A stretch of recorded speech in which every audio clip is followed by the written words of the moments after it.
Welcome everybody to Too Legit to Crit, a tabletop role-playing podcast hosted by two guys who can't help but giggle every time they hear the spell Flesh to Stone. It makes them rock hard. It's a penis. Oh, it's funny because it's... Yeah, we are children. We really are. We have not aged past about 12 or Jesus 13 Christ now. mentally. And I'm but that's fine. I'm a 40-year-old, 12-year-old. Yeah. But I make no apologies for it. Fuck them. No, yeah. Absolutely. My name is John Santana. I am still Justin. And how are you, Justin? I'm good, man. I had a really nice week off from work for the birthday thing. You're a year older. I am. You're a year wiser. Am I? I don't know. I'm asking. Do you feel a year wiser? No. You sure? You're sounding pretty wise to me, like a wizened old man. Do you reckon that's where the term wizard comes from? Because they're very wise people. They're wizened people. I'm guessing as much. Yeah, it's probably like there's a similar root there or something. Yeah, right? 100%. But yeah, no, like I went to the zoo as well on Saturday. That was pretty good. Oh, nice. Did you take the little one? Yeah, it took the small. It was like her first time going properly. Like now that like she's been before, but she was so young that she doesn't really like. She wasn't able to really enjoy it. She was still like a proper baby. So this was her first time going. Like now that she's old enough to actually like enjoy it and remember it and stuff. So it was really cool seeing like her get all excited seeing all the animals. That's amazing. Nice. I'm really glad you had a good time. And have you done it? What about yourself? I was going to say, have you done anything in the role play sphere this week, or did you just enjoy your birthday? Just enjoyed my birthday. I did have a couple of people around on the Wednesday for some boardy games, but by the time everyone like it got organized and people got here, it was like quite late already. So we only got 2 games in, but it was still really enjoyable. We played a little bit of Muffin Time, and I finally got to play Disney Munchkin, which I've owned the game for a year and not had a chance to play it. So I'm very happy that I finally got to play it. Fantastic.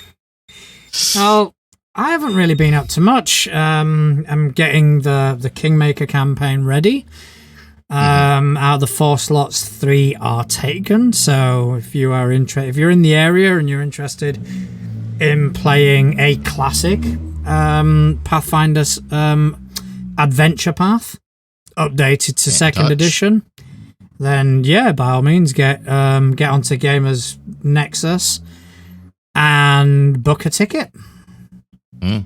So I've been preparing that. My homebrew campaign, the current arc they were in, where they were in this town that almost seemed too good to be true, and they discovered that there was some good old-fashioned Yog-Sothothery going on.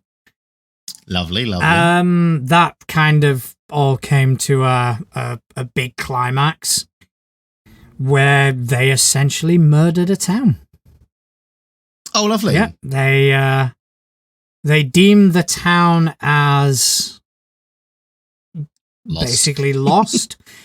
The fact that sunk cost. The fact that the entire town was involved in some shady sacrificial practices, and their response was "fuck 'em." So I tried out a new mechanic, which was very fun. What was the new mechanic? So essentially, to kind of go against a whole town, I made the combatants quite potent in terms of attack, but they had like super squishy, fuck all AC, fuck all hit points. So they were dropping down in one hit, some of them.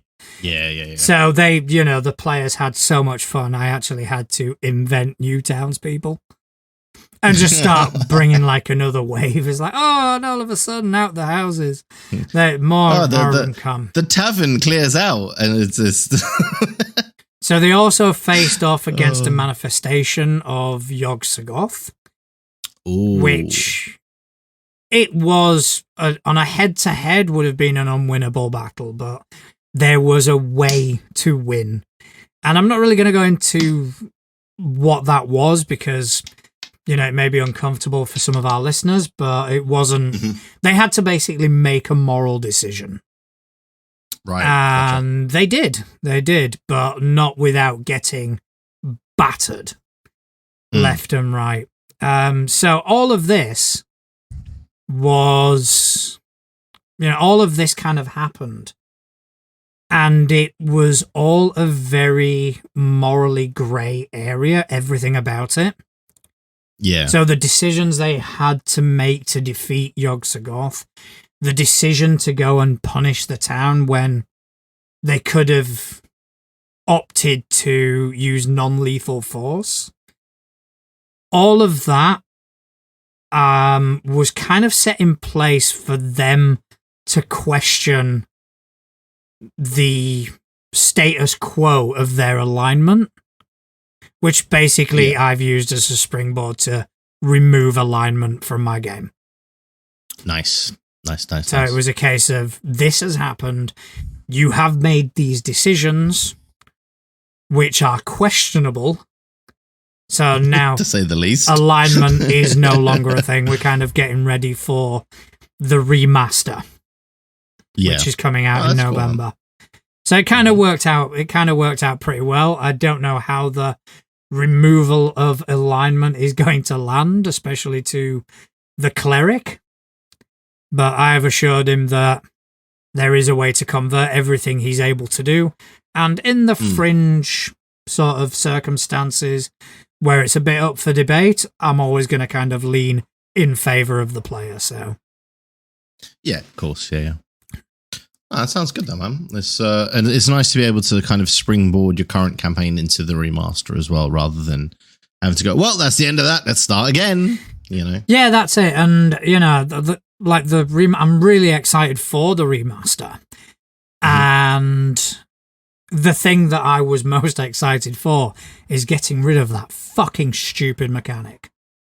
Yes. Yeah. I mean, I think that's one thing that I think you and me definitely agree on, is that alignment charts and alignment just in general is it's a silly mechanic from way back when that used to have a place but no longer does. Yeah, it's become more than irrelevant, and I'm surprised it's lasted this long, because in like Pathfinder First Edition, D&D 5e, it has a mechanical relevance, but it is very limited.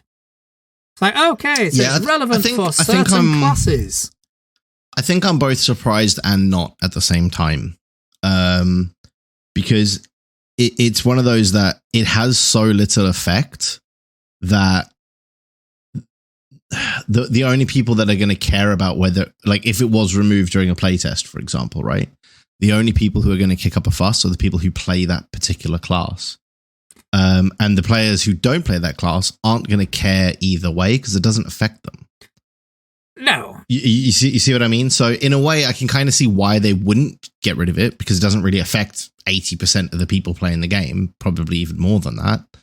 And the 20% that it does affect are going to want to keep it. So they just kept it. But at the same time, I've played some of those classes that rely on alignment in air quotes, and I've never really even considered it even then, because even something like an Oathbreaker Paladin from 5e, right? They're meant to be an evil alignment like class, but I don't see it that way, because all it means is they had an oath that they've broken. So if they used to be like an Oath of Vengeance Paladin, right? So they were set out to get vengeance for something, and they had an opportunity to take that vengeance, and they didn't. They've then broken their oath. That doesn't mean they're evil. It just meant that they prioritized something else in that moment. They've still broken their oath. It was a way of kind of pigeonholing character concepts, which can't really be pigeonholed. Exactly. You know, it's created this absolute concept of good and evil and law and chaos.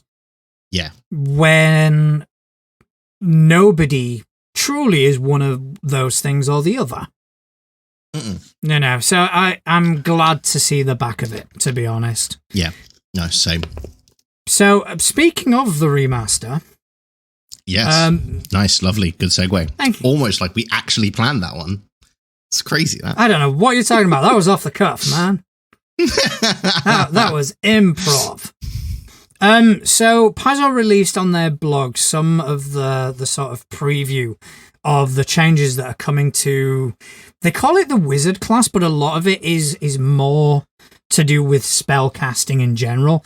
But, you know, I think you said before we went on air that it probably affects the wizard more than anyone.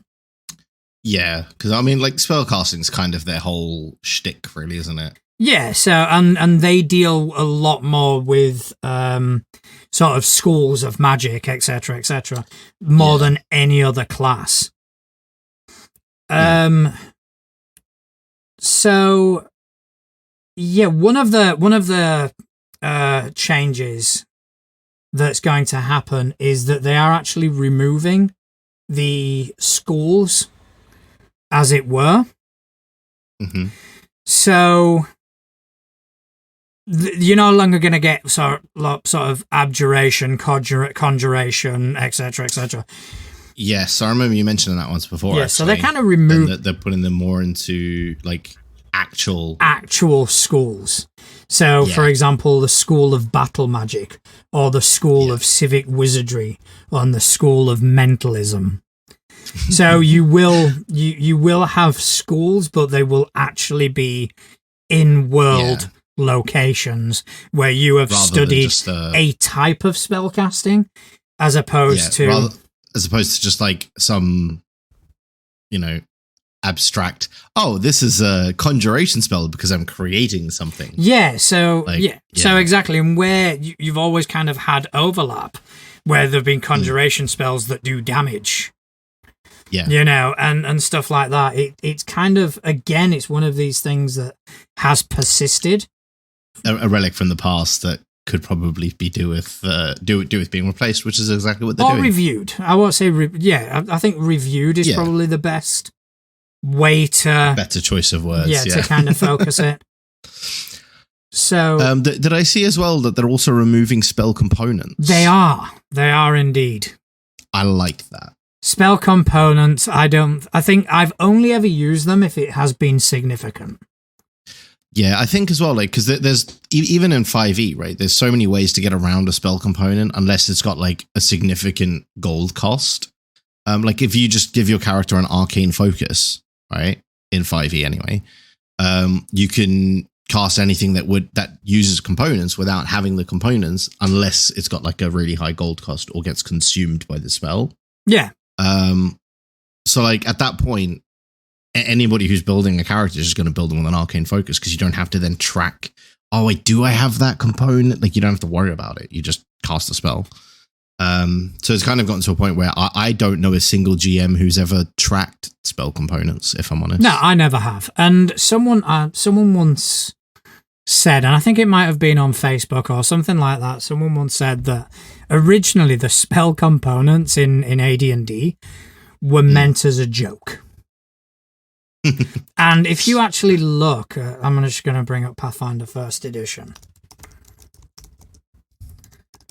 Some of the spell components, I think, for example, message is a piece of string. Yeah. As in, like, the two cans and a piece of string sort of thing. Yeah. So the way the components were designed as this sort of tongue-in-cheek nod to what the spell would be.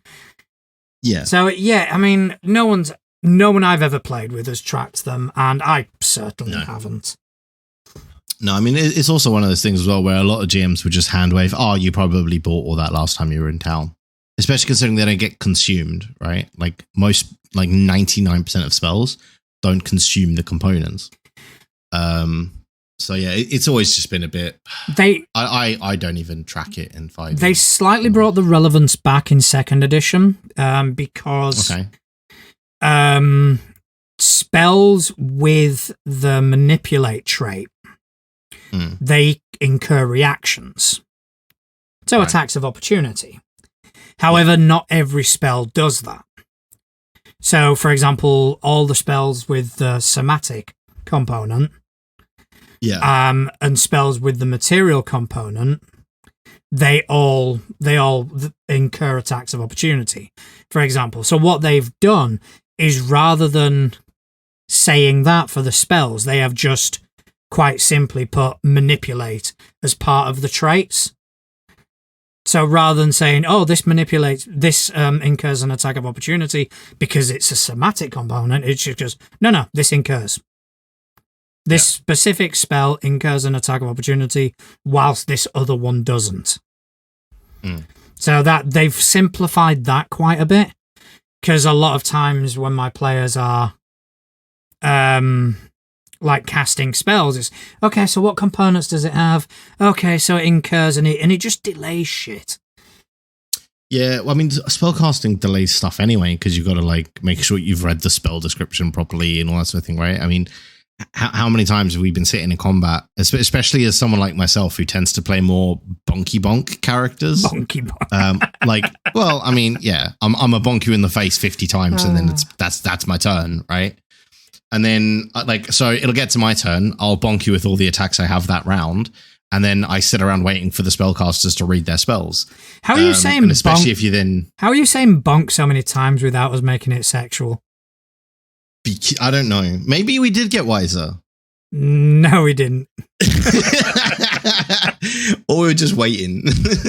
And you do end up sitting there just waiting for the spellcasters to take their turns, and it like your turn in combat takes all of a few seconds, and then you're sitting around for 20 minutes waiting for your next turn. So, and then if you then add in like, oh, well, does this provoke? Oh, it does. Okay, well, all of these are now going to swing at you because you've incurred an opportunity attack because of this component, and like it just adds so many more levels that are just going to delay that even further. So anything that streamlines spellcasting is good in my books. Yeah, I mean, Pathfinder 2nd Edition is a streamlined system from the get-go, and this remaster just seems to be cutting out doubling, the little bit of fat that's left. Doubling down on it. So yeah, I'm really excited. I'm excited for the wizard. I've never played a wizard. Never. Have you not? No. I have played a wizard once. It was in 5e. I don't, like I said, I don't really tend to play spellcasters very often. I tend to go down the more martial route. Because let's be honest, there's nothing quite like somebody talking shit in the tavern and then you just hit them with a huge fucking axe. There's nothing better. But yeah, so I'm trying to expand myself, which is why I've got like the warlock that I'm planning to play and stuff like that. To kind of branch out a little bit and try some new stuff next time I play. Yeah, I don't think I've ever played a prepared spellcaster. I've either played bards or I think sorcerers. I think I'd played one sorcerer. Yeah. But I've never played anything prepared because I couldn't be fucked with the bookkeeping. Yeah. Yeah, there is a lot of bookkeeping. There is, yeah. I'll have to try play one at some point. Yeah, I mean, I really want to play one properly at some point, like go really in depth with it, but I just need to find a nice long campaign to do that in, where we don't already have 18 spellcasters. Well, I do have a concept for a wizard that I kind of had planned to jump in as a sort of glorified NPC in a friend's game. Mm-hmm. That still may happen, I don't know, but I've got a cool concept for a wizard, so that's going to probably be my first iteration. And I'm guessing you're going to hold out on us and not tell us about it until you've fully built it, right? Yeah, there's no way I'm telling anybody. I think it's one of the funniest character concepts I've come up with. Really? As funny as the bard who's based on the Bogans in my campaign? Funnier. I mean, okay. Funnier than that. I'll have to reserve judgment. Yeah. But speaking of the Bogans, that was good. that was right? That was impressive. That was top tier. So there is a new sci-fi RPG that's been inspired by Hitchhiker's Guide and a Red Dwarf. Now, I'm a big fan of Hitchhikers. I'm a big fan of Red Dwarf. So basically, everything's done with a D20 and a D6. It's all you need for everything. So it's nice and simple. And it aims to offer the game. I should probably tell you the name of the game. That would probably be a good. If I was a professional, that's where I would start. So, designer Stephen Hans has created a game called Space Aces: Voyages in Infinite Space. And it aims to offer a breezy approach to galactic exploration with a minimal no prep. Or minimal to no prep, even. I can't speak today. So basically, you can jump straight in, and it's like an open source space exploration system. So you can make it fit any kind of world from like Futurama, Star Trek, Spaceballs even. Like if it happened in space, you can do it in this system. And I'm all for it. I'm adding it to my cart as we speak. I mean, so some of the aliens that you can encounter: space otter bandits, aristocrab spice merchants. So it's rules light RPG, which is it's our favorite. Let's be honest, because it means that you can have a lot more flexibility with things. And yeah, it just looks really, really cool, and I love the way it works. So you explore around a galaxy. It's kind of got a bit of a board gamey feel to it because the galaxy is made up of over 60 hex tiles that come together to form systems, right? So you can lay these hex tiles out and you can rearrange a system and have a different galaxy every time, which in itself is pretty cool. You might not like that part, but I do. And yeah, it just means that you're going to, all of those space shows that we grew up watching and loving, and even like shows like The Orville. I don't know if you've seen that. I love The Orville. So did I. I absolutely loved it. But even like that, right? Because I mean, that whole show started as like an homage to Star Trek, right? And it actually ended up becoming a better really Star Trek than Star Trek. It's kind of it was so good, dude. It's kind of like Galaxy Quest. Galaxy Quest is actually rated as one of the better Star Trek films, and it's not even fucking Star Trek. Star Trek, yeah, exactly. It's the same sort of thing. It really is, and this is kind of like the Star Trek RPG that never actually was Star Trek, if that makes sense. Because you could actually build like an entire Star Trek style campaign of exploration and visiting these, unvisited worlds and exploring unknown space in this RPG system, but it doesn't have to be limited to what already exists in the Star Trek universe. You could create your own races and bring in some of these other races that already exist and stuff like that. It's quite open source, and I quite like that. Yeah, I'm definitely going to be investing in this. I think you had me when you said Red Dwarf.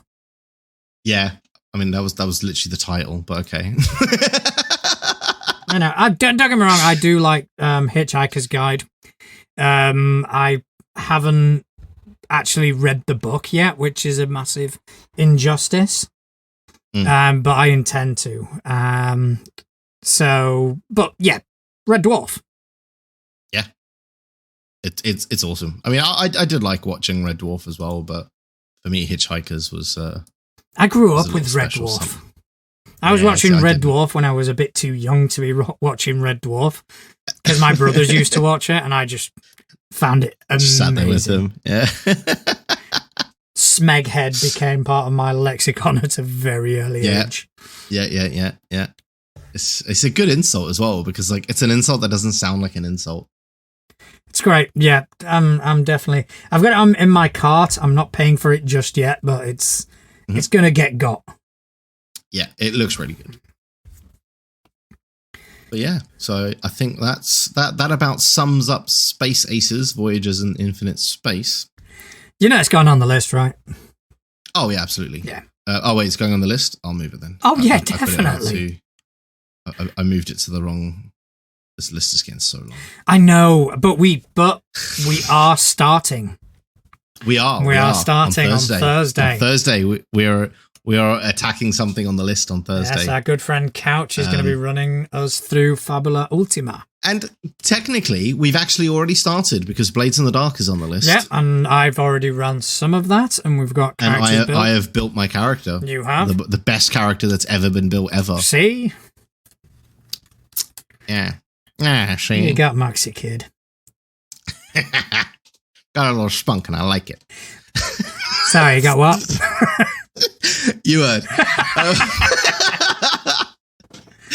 But oh my god, that was bad, and I feel bad. So that's going to be the clip I put out later on this week. Yeah, I'm well aware. I knew, like, the minute it came out of my mouth, I knew that I was going to see this all over social media at some point. I'm glad you said came out of your mouth. Yeah, no, that's getting edited together. I'm aware. I'm just going to stop talking now. This is your episode. I'm just going to shut up. Nah, carry on. You got more to talk about. I do. One of the things I did want to talk about is something that I know you haven't really had a problem with, and that's filling combat with things other than just rolling dice and that hits. Yeah.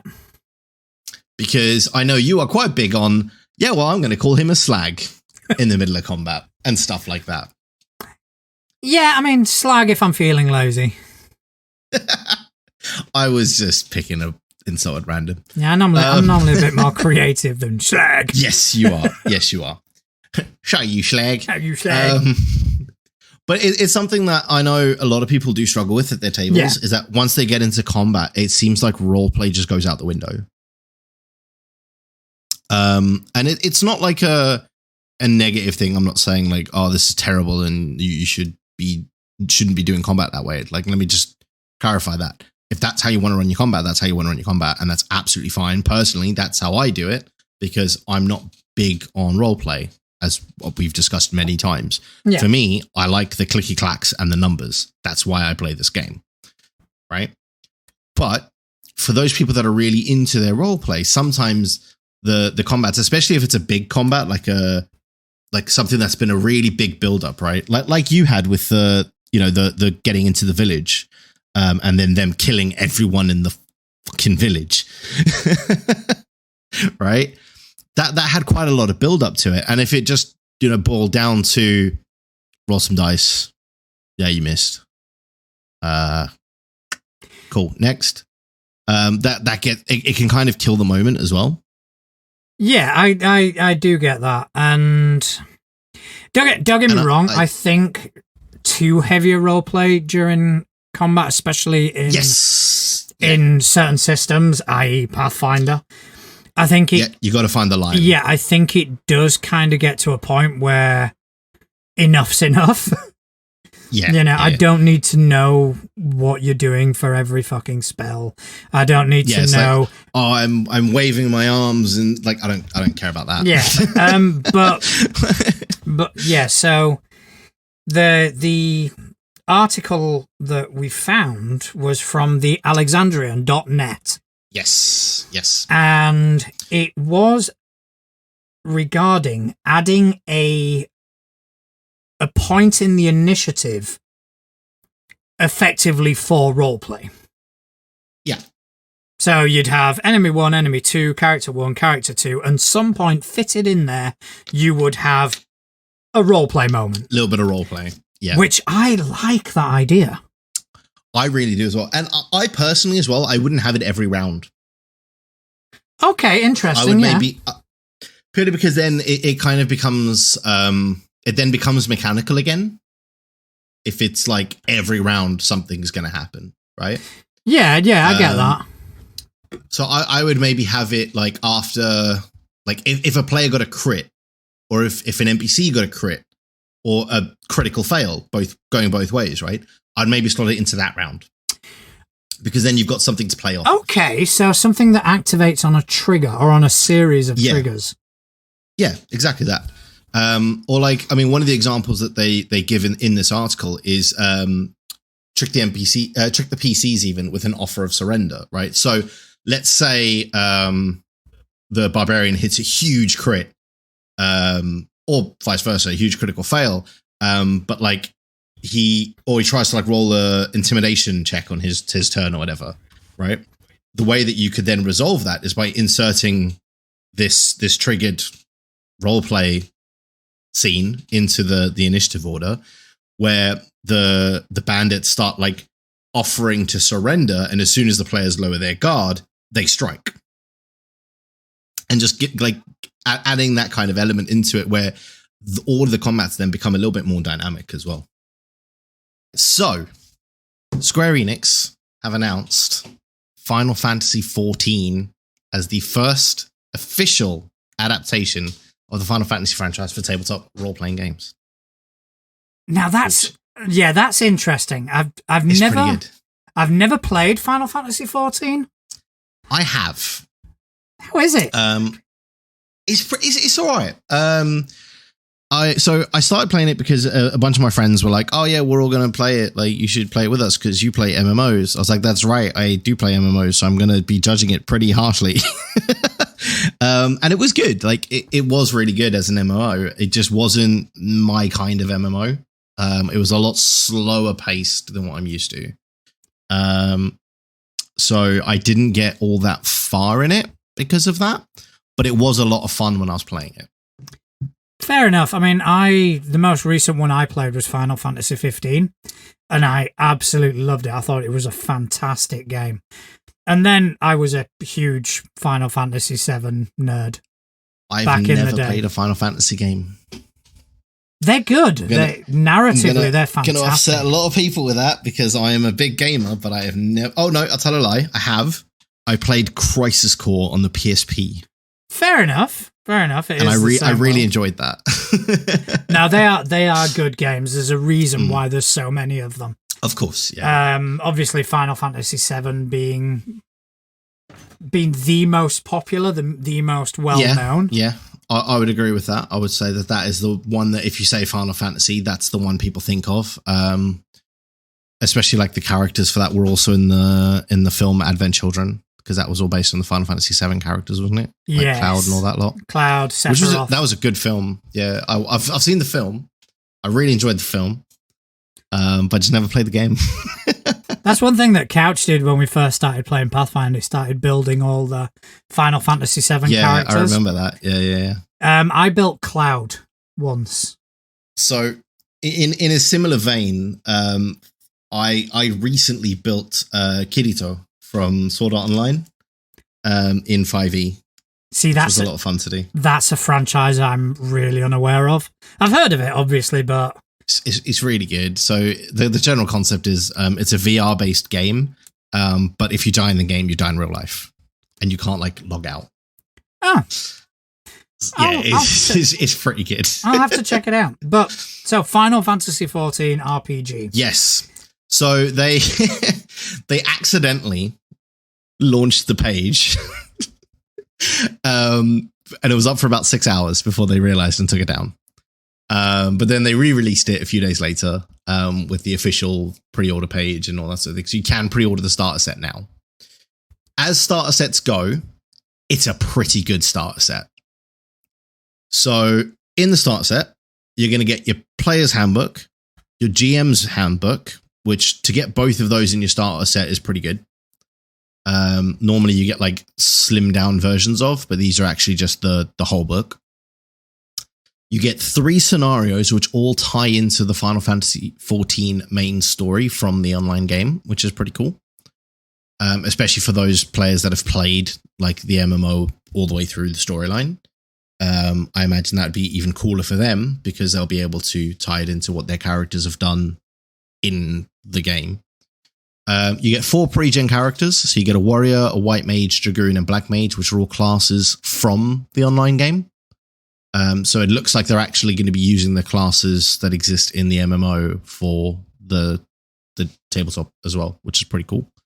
So it also means that for those people that have played the MMO, they might be able to build their characters from the MMO into the tabletop game, which I think is a really cool tie-in.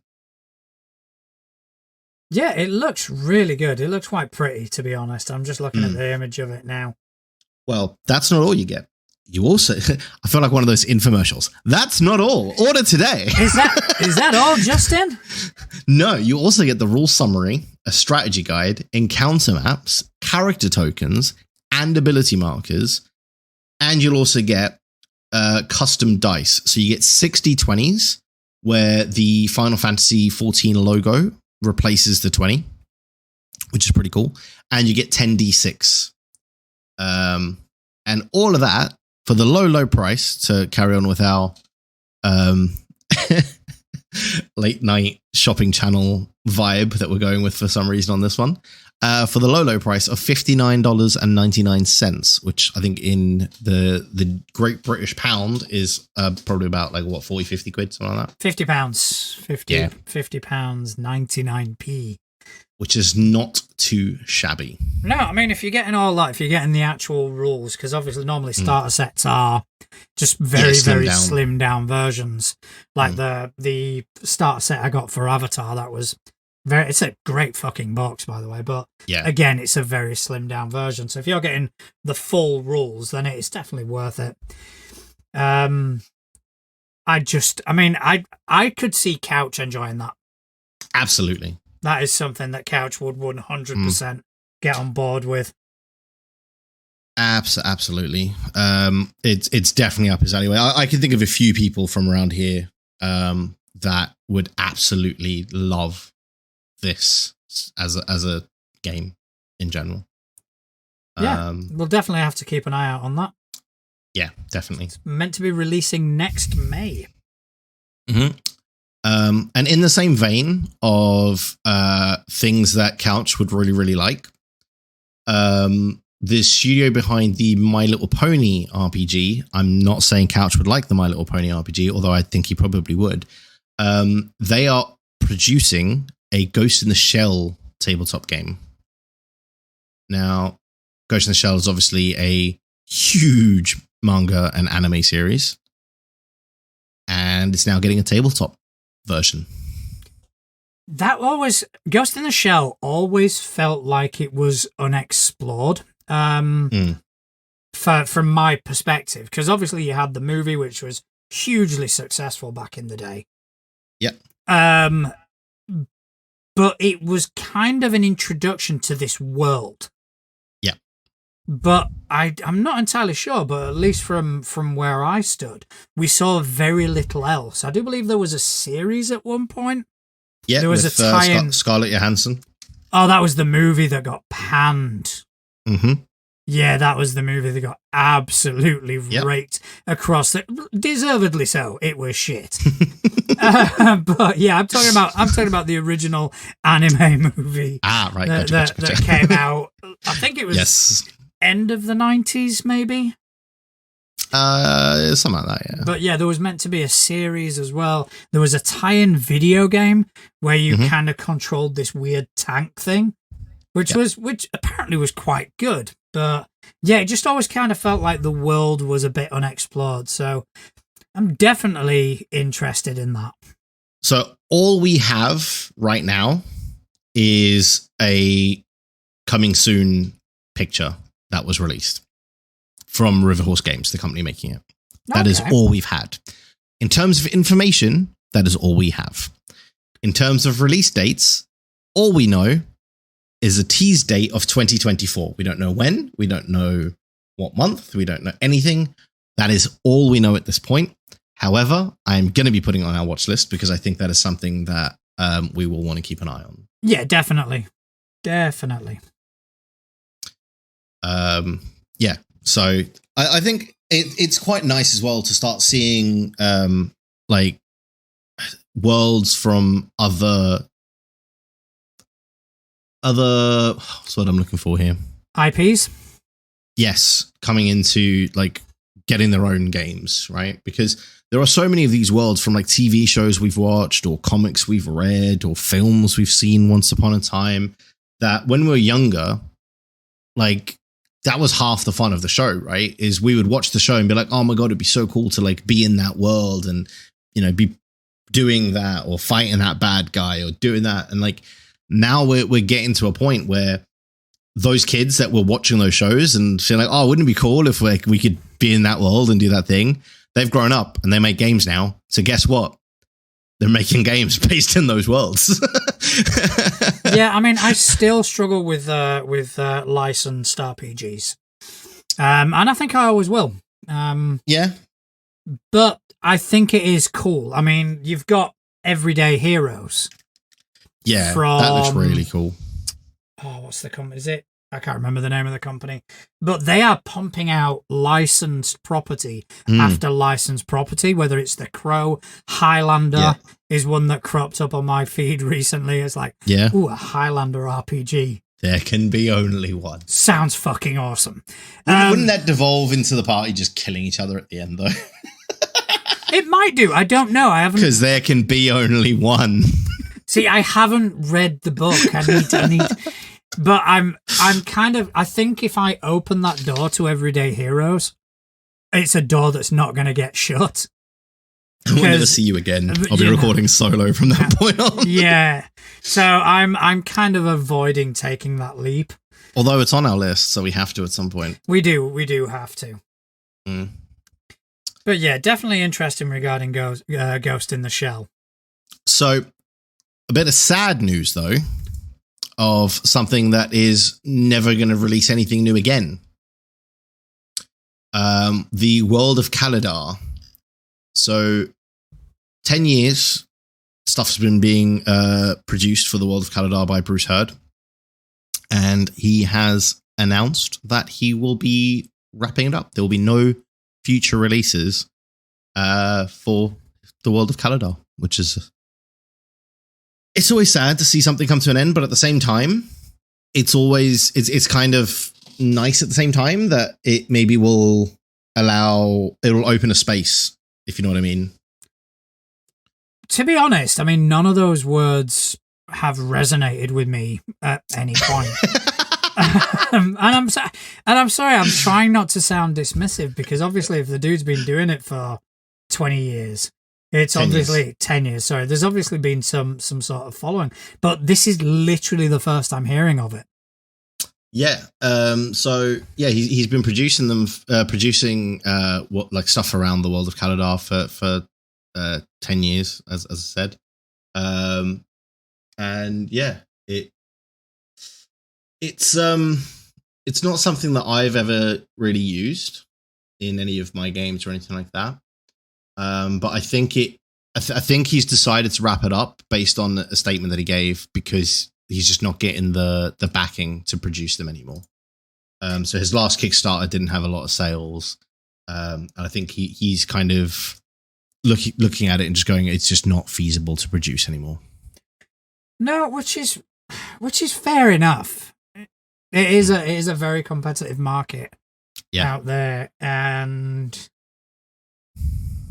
there are so many worlds, there are so many settings. Not like if you just take a look at D&D. Yep. There are so many settings, and it's got to a point where there is an oversaturation of the market. Yeah, I mean, case in point is two other stories that I've got on my list for today is two new settings for D&D, which is kind of what I wanted to talk to you about. Because one of them, I think even though it's D&D, I think you'll quite like the concept. The other one is pretty cool. No, I think I said you'll like the concept, not that you'll play it or that you'll care. I said you'll like the concept. The other one is pretty cool, but I'm reserving judgment on it. So one of them is the new Planescape Adventure and Sourcebook, which is basically a sourcebook and adventure path and stuff that explores the other planes of existence. So obviously in 5e, I don't know why I'm saying obviously, because to anybody who's never played 5e, this wouldn't be obvious. But in 5e, there are multiple planes of existence. So you've got things like the elemental plane where elemental creatures come from, right? And the various different planes that span all of the different creature types and all that sort of thing. But it's something that's never really been deep dived before. It's kind of been one of those places where there's been mention of it in the odd book here and there. But it's really been like a GM just going, yeah, you are surrounded by water. You are in the water plane. Like it's just, we've been sucking it out of our asses basically. And somebody's going, hey, do you know what'd be really cool if we actually just built all of these planes as separate worlds? And that's what they've done. Well, I mean, there's always a pull for that. There's always I mean, Pathfinder have been doing it for. Mm-hmm. I don't know when the first planes book Long time came out for Pathfinder First Edition, but there were two. Yeah. There were 2 books. I bought one of them, and it was really good. You know, because it delved into the inner planes, the outer planes, the elemental planes, the transient planes, heaven, nirvana, hell, Abaddon, and all these places. And that's exactly what this book is doing for 5e. And obviously more recently Pathfinder brought out Rage of Elements, which touches upon that but really doesn't delve in, but it starts talking about the plane of wood and the plane of metal. And I think that I'm quite surprised that this is only happening now. I think it has happened in the past, but it wasn't really documented very well. So there was a video game called Planescape, which is what this book is called. I think it was back in like 94 or 95 or something this video game came out, which basically went through the adventure that is going to be in this book. So the book's adventure is going to begin the same way the video game began, but you're not playing the same character from the video game. But you are going to be interacting with the same sort of NPCs and the same world that video game took place in. And it basically, the information we've got is the players are going to be awoken by the Mimian Morte, which is a floating sentient skull who is supposedly looking for someone. And they've put here that it's possibly the character from the video game that they're looking for. So the whole point of the game, the adventure path, is that you are looking for the video game player that you played back in the 90s, which I think is quite cool. No, it's cool that there is a tie-in, especially if they're calling it exactly the same thing. Yeah. You know, it makes sense. As for the new setting that I think you're going to quite like, it's called The Crooked Moon. It's a folk horror D&D 5e campaign setting. So basically, they've gone and shoehorned the 5e rules into something that it wasn't meant to do, which happens all the fucking time. No. All right. So the Crooked Moon draws from European and American folklore.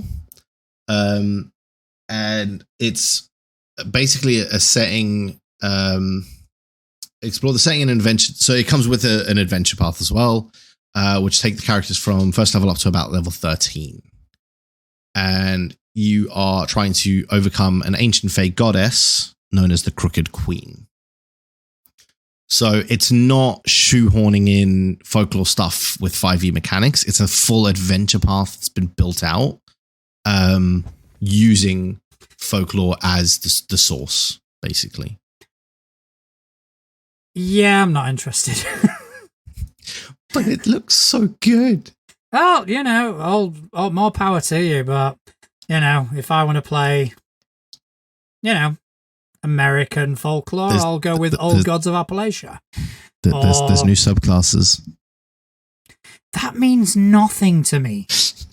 You know, that is not a selling point. That is, I'm not exactly going to me. Oh, there's new subclasses. I don't give a shit. They're going to be adding 13 subclasses, 13 lineages, which is cool. 26 artifacts, or 26 plus fabled artifacts, more feats and more spells. So it's adding quite a lot to the game, all kind of drawing from like folklore and stuff like that, which I think is pretty cool, and I'm looking forward to it. Yeah, but you don't do horror. I know, but I'm still looking forward to it. That's how much I'm looking forward to it, because I think it's going to be quite cool. Because I don't do horror. I'm not a big horror fan, but I do like folklore, and I'm looking forward to seeing how they put it into a game and stuff. Because I've done it before. I've put folklore into games, and another game that does a lot of folklore into games is something like Monster of the Week and stuff, right? Because that's all based around that sort of thing, which is pretty cool. Yeah, we need to play that again. Yeah, me too. Yeah. That and Avatar, because they're both powered by the apocalypse. Mm. So something I came across the other day. Yes. This was on. It came up on Instagram, and it is from the account Storyteller Conclave. Yes. So they are at I saw this. st_conclave on Twitter and on Instagram. All right. And I'll read it out and then I'll tell you why I wanted to bring it up. Okay. So it basically was an image and it was try this for your next game. Mm-hmm. Have your players keep a secret. Maybe it's one of your players' birthdays or they need a moment in the sun. Have a story where all the other players know that it is a dream sequence and to act as they would normally, just accepting their fates. Then when the scene turns hard and the one player is left with a horrible situation, have them wake up and reset everything back. The other players can just roll and act as if the last hour or two didn't happen. I've done it and the reaction is amazing. Yeah. I have done this. Okay. However, mine was a lot more fucking insidious. I don't doubt that for a second. There was none of this, oh, maybe it's your player's birthday. No. So, in my Rise of the Rune Lords campaign, one player had his character, and his backstory for the character was quite vague. It was like, okay, I come from Ustalav, which is like the Transylvania translation. Mm-hmm. I come from Ustalav. At some point there was a tragedy in my childhood. I ran away, met a kid who I traveled with. Then there was a tragedy with him, and then here I am. Hey presto. Yeah. Do with that what you will. So I went, okay, I will. Oh, that's so dangerous. So I created a story where he was part of this family in Ustalav. However, before he was born, his parents couldn't conceive. Mm-hmm. So they made a deal with an entity from the plane of Leng, which is the plane of nightmares. So the deal was that they would be able to conceive, and the downside of the deal is one of their kids would become property of this denizen of Leng. Mm-hmm. All right. So they made the deal, had 2 kids.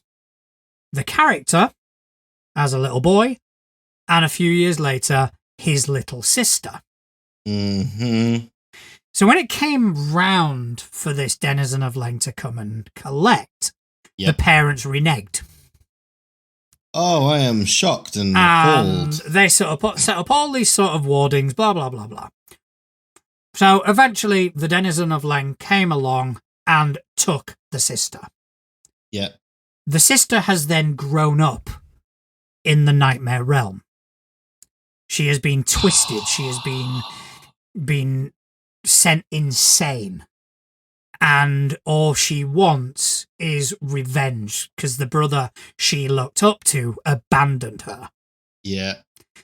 So when they got within a certain distance of this guy's hometown, that's when I started. Yeah. He would go to sleep and he would have dreams. And in these dreams, he would see visions of him as a kid. However, he never saw his sister. I kind of made it so that through trauma, he'd forgotten about that side of it. But he'd hear voices. He'd hear a girl's voice singing nursery rhymes. Oh God, that is honestly one of my worst fears. Is twins singing nursery rhymes. I genuinely have nightmares about that. So there were about 4 of these dreams at different intervals. Then the closer they got to this city, I had the sister manifest and basically attack his best friend in the party. Nope. But he just woke up and he had a claw mark across his chest. Nope. It was a very Nightmare on Elm Street sort of scenario. So when it all came to a head, I basically told the rest of the players what the plan was. It was he was going to have another dream. However, when he thought he woke up, the dream would continue. And I gave the players a list of things to slip into conversation. Right. Things like, it's your fault they died. Yeah. Things like, they would have been alive if it... Stuff like that. Stuff that they would just slip into conversation. Yeah. And then once he realized it was a dream, the whole thing would shift and it would be a confrontation between him and his sister. Yeah. And it was amazing.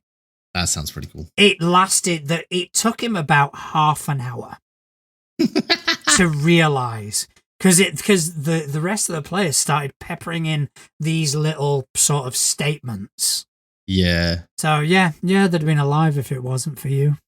And what was that? No, nothing. And they'd carry on, and it was that's so good. It was a glorious moment. And I saw this the other day, and it just made me laugh because it is so innocent the way that they've phrased it. And it's like, I bastardized that a long time ago. You're like, I did something like that, but the opposite. There was no touchy-feely crap. It was it was harrowing.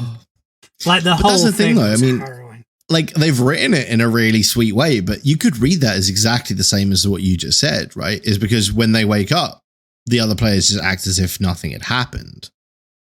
So you could have that dream that they're talking about, that dream sequence where things get really hard and then the player wakes up. That dream sequence could be as harrowing as you want it to be. Oh yeah, and in my mind it would be. Oh, absolutely. Give it in my hands, I would twist it. So yeah, I just wanted to bring that up because I thought that was... It just made me laugh when I saw it. Yeah, I think it's a really cool idea. And I think done well, it could be a really cool way to give a player a little bit extra without like eating story time, if that makes sense. Like, story time is probably the wrong word, but because it's like a dream sequence, it's not like taking people away from the narrative that already exists for this like side story, because it's a dream sequence. I quite like that. Yeah, it was. I mean, it is a good mechanic to use. To be honest, when I thought of it, at no point did I think, oh, let's give the player the spotlight. It was like, no, I'm gonna fuck with him. Fuck that guy. Dishonor on you, dishonor on your cow. You give me a half-assed backstory and let me fill in the fucking blanks. Those blanks are gonna be brutal.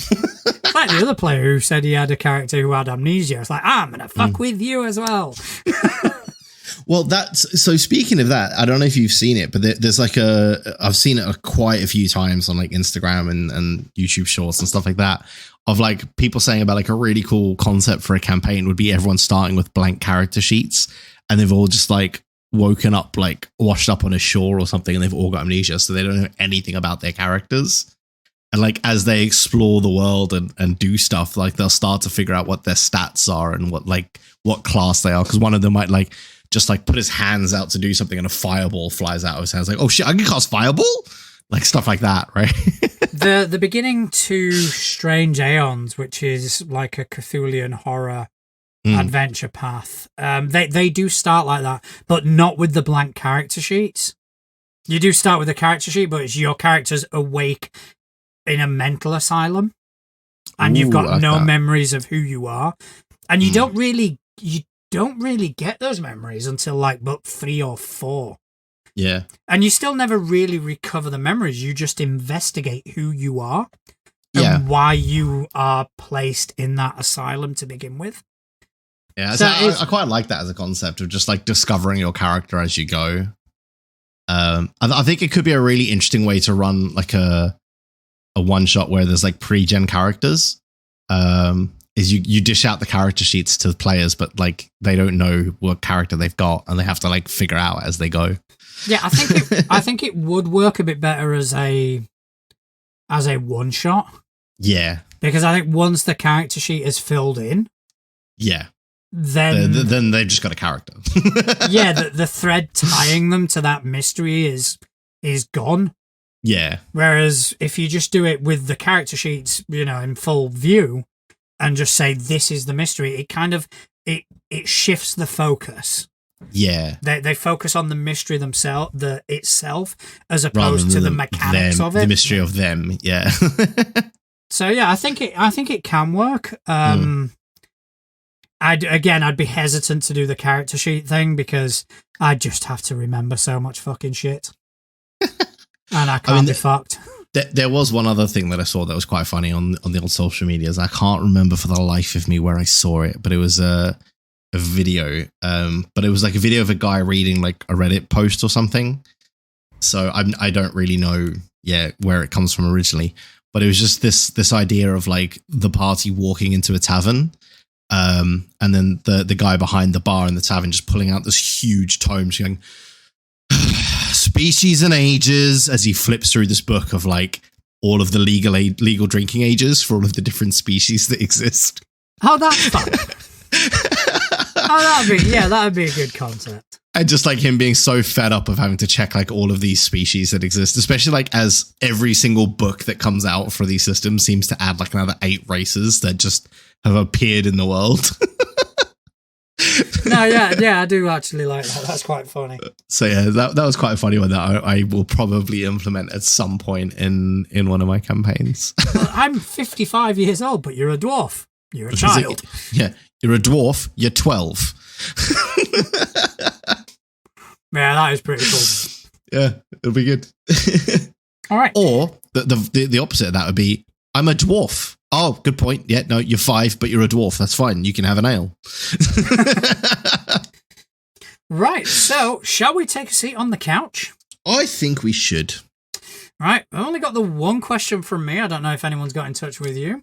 No, I've not got any. Nobody likes you anymore. It's kind of weird. I know. I'm feeling a bit left out. Yeah. So, this is from Couch of the Kitchen.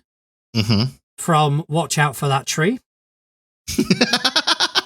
I had a feeling you'd like that one. Oh, it's one of my favourite films. That is probably the least surprising thing I've ever heard you say. It's so stupid. But that's what makes it amazing. I do miss that level of stupidity in movies. Yeah, from like the 90s like spoof films. They were so good. They stopped being good in the 90s. I'm talking about like the 70s where you've got Naked Gun and... Oh, dude, Naked Gun was so good. Surely you can't be serious. I'm very serious. Don't call me Shirley. I mean, they were just amazing. I mean... they were... An Airplane. That was a good one as well. Airplane. Yeah. Top Secret. Yeah. Hot Shots. Hot Shots 1 and 2. Part 2. Is the correct title. Thank you very much. And then I think the last probably good one was probably Scary Movie. Yeah, and then Scary Movie went a bit off the rails, and I think that honestly, I think Scary Movie kind of killed the spoof genre because they went a bit off the rails with it, and I think it kind of fucked it up for everyone. I think Scary Movie still kind of maintained because I've seen like Scary Movie 4 and 5, and it's still got a similar vein of humor, but it's when they started coming out with fucking Epic Movie, stuff like that. That just kind of when it kind of became more about, oh, let's make sure people know we're parodying this thing, as opposed to let's try and be funny. Parodying it. Yeah. The parody became almost the joke itself rather than just making a joke. Yeah, it was, okay, look, this is what we're doing now. Now we're parodying American Idol. And it was just became so fucking on the nose. Yeah. But I mean... Anyway. I need to get back to watching. I'm just updating my watch list. We digress. I'm going to be watching Naked Gun the moment we stop recording. It's a good film. It's an amazing fucking film. Anyway. Couch's question is, would you cross systems? Take, for example, the conversation you had about the city building games that would help players in your normal systems. So would you use Pathfinder for a main game, then use another system to do a mini game? What ones do you think would work well? Interesting.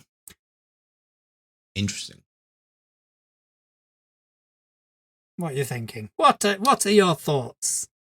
I honestly don't know. I think the hard thing would be finding a reason to use a different system rather than just the system that you're currently playing in. I think like for something like the dream sequences and stuff that we were just talking about, it could be fun to just throw in something that's very rules light or very like theater of mind. Like for example, your horrible horror based dream sequence that this player had, and using something like Delta Green, which is built for that kind of horror mechanic, right? But even then, it means that you're going to have to build their character sheets into this other system for that to work. And it's just, it could end up being more work than it's worth. Yeah, I agree. I think that I would do it, and I have tried to do it recently. When the players in my homebrew were doing a heist, I tried to kind of shoehorn in some Blades in the Dark mechanics. Yeah.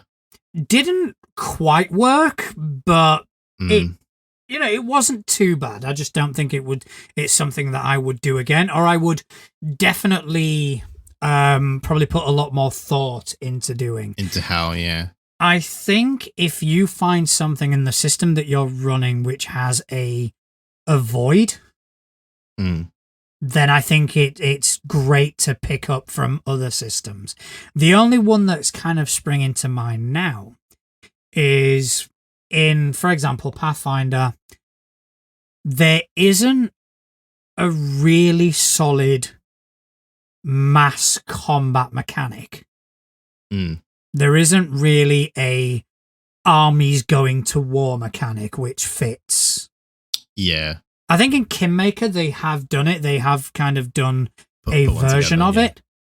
But I don't think it would be as good as something as, let's say, for example, Warhammer.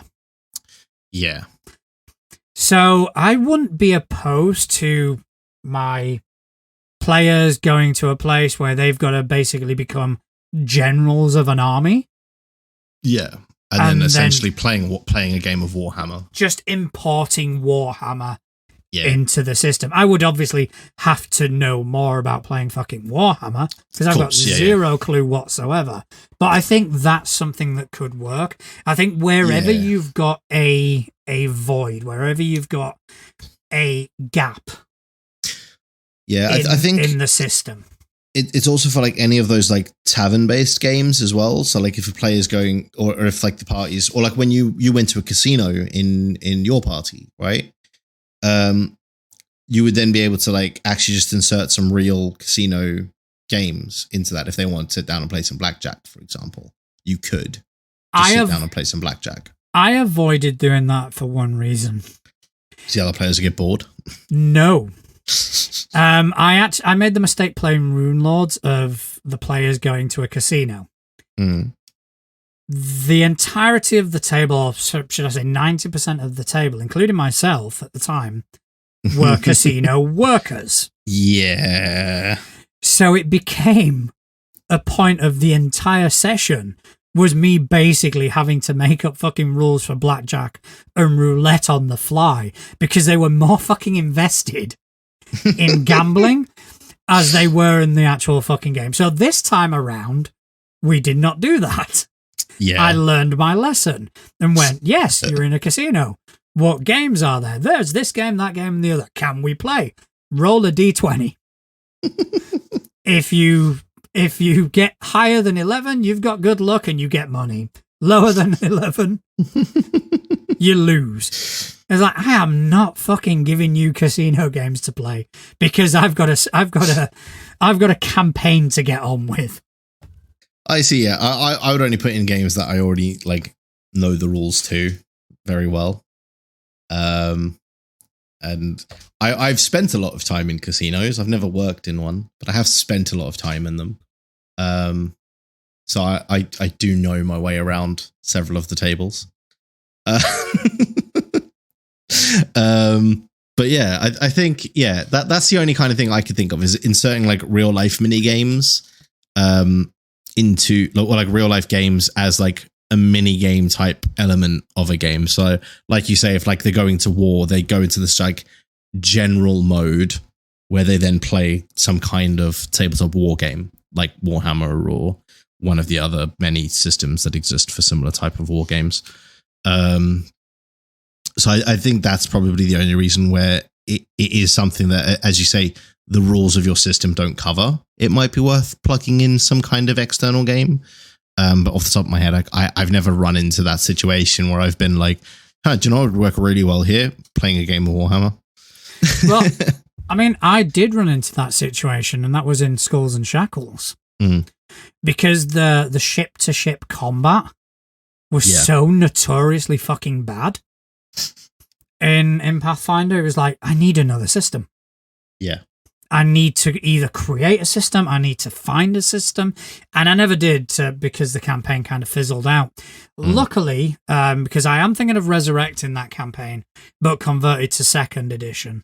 Yeah. There is a third-party supplement called Smoke and Sail. Nice. Which is taking Pathfinder 2nd edition rules and creating this really comprehensive ship management system. Okay. And I've been reading it. It's like fucking good. So if anybody wants that, it's on Pathfinder Infinite. It's great. That sounds pretty good. So yeah, I would use a system for something that my system of choice didn't cover. Yeah. Yeah, I can see the benefit to it. I don't think I've come across that situation yet myself. And there's not really been any time where I've been like, there's a really big hole here that I need to plug somehow. Yeah, I think personally, I think you probably will. I think the more you GM, you will kind of come up against. Absolutely, I know I'm gonna. It's just you'll come up against these walls where it's like, this is what I want to do. I can't fucking do it. Shit. And you will kind of come up with these things where you kind of have to improvise a lot, and you kind of have to borrow from other systems. So I think the more you GM, the more you'll kind of get to that point. Yeah, and it's going to happen. I've come across it a few times. Sometimes I've done it using sort of subsystems of Pathfinder, which had I have given it a bit more thought, I could have done something a bit more comprehensive. Yeah. So yeah, and I'm sure I'll carry on coming up with coming into these situations going forward. But yeah, the Warhammer battle one. That could work quite well, but yeah, you would have to. I'm going to look into that. Unfortunately, the issue you're going to have with that is playing Warhammer without the minis is nigh on impossible. I'm going to look into it. Because it actually does touch on something that I've been kind of toying with. I mean, if you need help with the rules, myself or Couch would probably be better because he knows them a lot. Or they change the rules all the time, but he's more versed with them than I am. But I do play a little bit of Warhammer, so I might be able to help you out. Yeah, I'm going to look into that because again, I've got a concept of something rattling around the brain.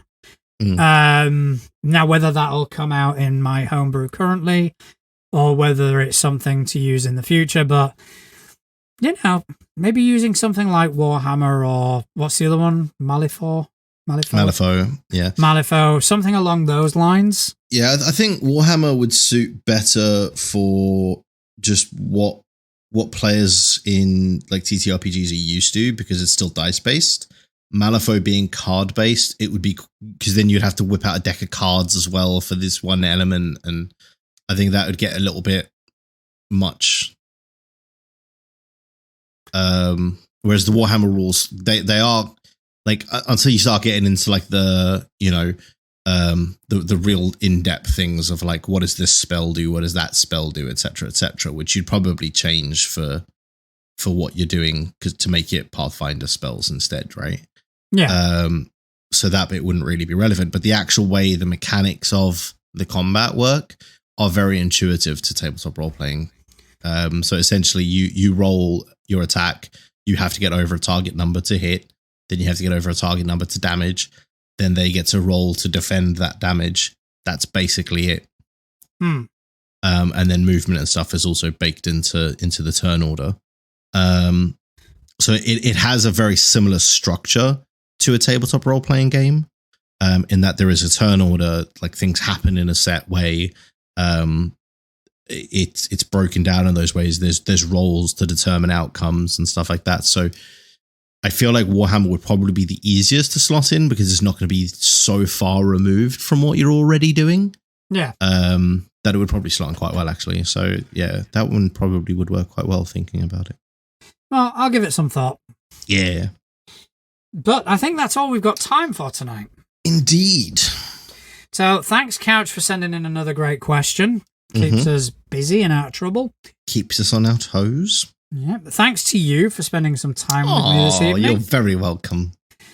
And most importantly, thanks to everyone listening. So, Justin, do you want to tell people where they can find you on Tinterwebs? Yes. So all of you lovely individuals can find me at Justin Accurate TV. Jesus, I really can't speak today. Justin Accurate TV. I'm live over on Twitch quite often at the moment. I probably will be live later this evening once this goes out. Unless, of course, you're listening on a different day, in which case, check. I might be live, I might not. You'll have to find out when you get there. But yeah, and obviously on our Facebook page. Yeah, as for me, you can also find me on our Facebook page. I'm also at Natural Juan on Instagram and Mastodon. I have recently just been given an invite to Blue Sky. So I've created a at Too Legit to Crit account on there. I have no fucking clue what I'm doing. It just looks like Twitter to me. X. Oh, shut up. Nobody gives a shit anymore. All right, and with that, thank you once again to everybody listening. If you like what you hear, don't forget to like, to share with your friends. You know, hopefully we can reach more of you and kind of grow this community that we are loving so much. Yeah. So that's about it from us. Thank you very much, and we'll see you next week. See you later, guys.